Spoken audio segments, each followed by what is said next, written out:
Hello YouTube, I'm back again with another video. I'm going to be continuing with my blue Boa Hancock deck profile.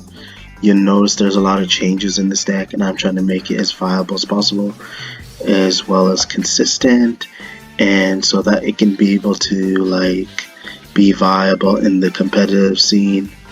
I'm going to explain some of the cartridges that are new and some of the ratios that I decided to include or rearrange. But I'm just gonna get straight to the deck profile. As you already know, I'm playing blue Boa Hancock. For those who aren't aware, once per turn during your turn, if a character were to leave the field by effect, you draw one card. So obviously starting off, we're maxing out on 4 Kaya, which happens to be a 2k counter. It's a 1 cost. On play, you draw 2 cards and trash 2 cards, so it's a great opener, just in case you don't like your hand. Another one drop that we're playing, we're maxing out on the 1 cost blocker Trafalgar Law. I always feel like it's necessary for this deck. I always feel like you need some 1 cost that can help prepare you, as well as set up early defense. One thing you'll notice about this deck is that there isn't really any cards where you excavate at least the top 5 to look at one of the cards and add. Why? Because there isn't too many cards that share the same type, basically. But it works out in its own sim because the deck already has a lot of draw power. You have ways of playing other cards, which help make the deck a lot more unique and interesting. And we're just playing the 1 Garp. I feel like it doesn't really hurt. Simply, it's like you're playing another Kaya, but just in case you don't like your hand, on play you draw 2 and you place the other 2 at the bottom of your deck, and on top of that, it's a 2k counter as well. Another 2k counter we're playing is 4 Sasaki. Overall, it's probably one of the better 2k counters. Midway, just in case you know your hand is complete trash, and then you have to wait next turn to be able to use those cards. But you play just because, not only because it's a 2k counter, but just in case you really don't like your hand, you summon it. On play, you shuffle all the cards from your hand to deck. You draw cards equal to that amount. So one thing you'll notice new is that we're playing the 3 cost Sentomaru, and for those who aren't aware, the reason why I'm playing this card, because it's a new card that I included, which actually gives us access of playing pacifistas that cost 4 or less from our deck to the field. But to do that, you gotta attach Sentomaru and you gotta rest 2 Dawn in order to do that. I'll explain some of them after, but till I get to the other card choices. Just the 1 Trafalgar Law, which happens to be a 2k counter as well as 4 cost. I always feel like 1 is suited enough. I'm not sure why I would be desperate to play 1, but I understand being able to have the chance to take advantage of its effect. But a lot of times you can be able to dig into it. So how it works, for those who aren't fully aware, during your main, if your opponent has 6 or more cards in hand, you shuffle one of the random cards.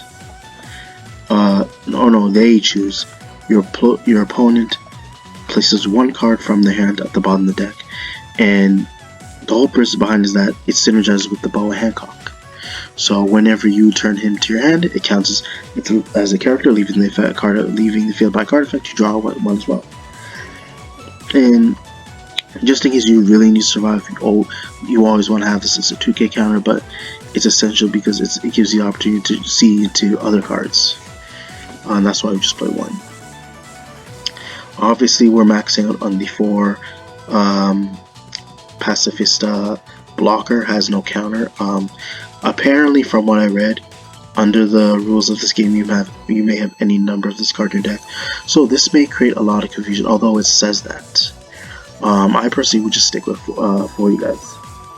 Even though you can blame more copies. Let's say someone tries to cheat you, or just say that, oh, you're just assuming, whatever. I don't really see the trouble playing more than 4, but you always want to have space for more powerful cards, and plus it has no counter, but essentially giving us access to another blocker from deck really helps. if I have the chance, maybe I'll play more than 4. Just to 100% be sure. I want to be sure of that before I do that. Speaking of 4 blockers, we're maxing out on the 4 cost Boa Hancock. And she's very useful because you can use her as both a blocker and attacker. But how this works is that if she has a Dawn attached to her on block or whenever she attacks, if you have 5 or less cards in hand, you draw 1 card. So I essentially feel like she's a very flexible card. Not only she helps both offense, she helps you with defense just in case you feel that you might end up losing more life, but just be giving you the opportunity to draw more cards. Same thing with our two copies of 2K counter Dracula Mihawk, which if you attach him with 1 Dawn, whenever he attacks, which I'm not sure if you're going to do that more often or not, but whenever he attacks while he's Dawn, you draw 2 cards and trash 2 cards from hand. So just in case we were essentially playing more draw cards. We're also playing the 2 regular vanilla Pacifista, just in case you want to play more offense, in which you could play Office Centaur from the deck to the field. This time, instead of 2, we're maxing out 4 of the 8 cost Dracula Mihawk. Not only because he has the ability to draw your card, but I feel like essentially having a character that has at least 10k or more power, which you can summon on your 4th turn, can really help you. Because not only does it allow you to draw a card, although yes, it could do more, but being able to have a 10k body as well as allowing you to have a draw card can essentially help you set up seeing another big body next turn.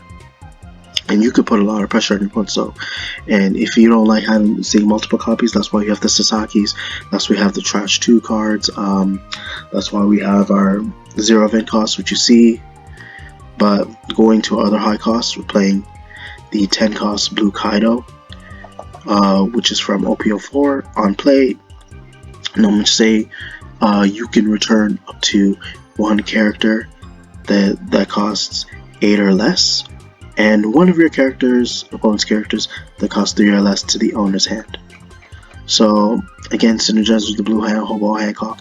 Not only, although yes, it is weak to bounce 2 cards back to him, but just again being able to make the most out of it, so you can actually hold off attacks as well as be allowing you to draw more cards with Boa Hancock, depending on your hand size.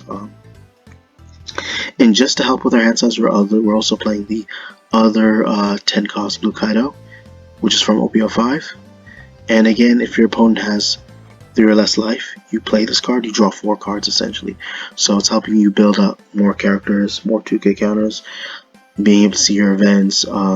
So being able to draw 4 makes it so that your events aren't always that bricky, so you have more opportunities to see other cards. And speaking of our events, again, we're playing the 3-0 cost event, Gum Gum Rain. You trash 1 from your hand. One of your leader characters gains 3,000 during that battle, and if this card's triggered, you can return up to 1 character with a cost of 2 or less to the owner's hand, whether it might be your cards or your opponent's. I can really never see myself putting back the blocker because that's just too important.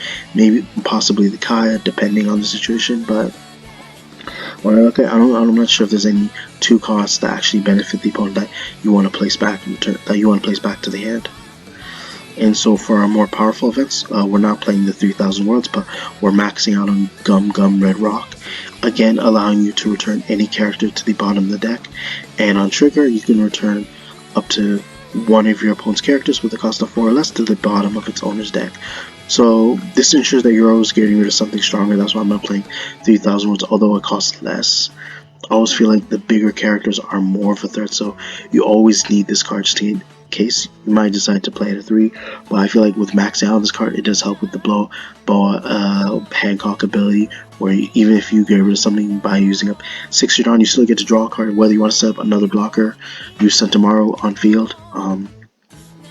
But it's giving you more opportunities the more you think about, because not only does it give you rid of any problem card, but allowing you to operate with more space with your, depending what cards you have on field or on hand, if you figure out what is the best solution for you.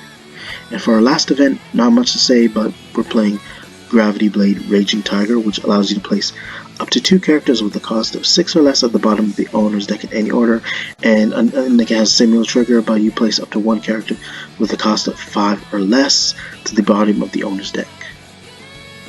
So overall, I feel like I like this type of variant, you guys. I feel like it works well. The cartridge makes sense, has a purpose. Now is a lot more optional. It lets you being able to play cards from your deck to the field, draw essentially a bunch of cards, ton of removal, and for me, I feel like I personally think it works out for me the way how I want it. And of course, people want to figure out how the strategy works, but it's only best if you, the player, know how to operate this deck on your own. And when you get the opportunity, it becomes a lot more useful to you more than anybody, simply because you know the strategy behind it besides them. And that's the purpose behind this deck. It's something not only can you enjoy, but something that you can be proud of. But overall, I feel like I said enough here. So hopefully you guys enjoyed the video. Be sure to check for more upcoming content later in the future. Be sure to check your notifications, comment, subscribe. Thank you.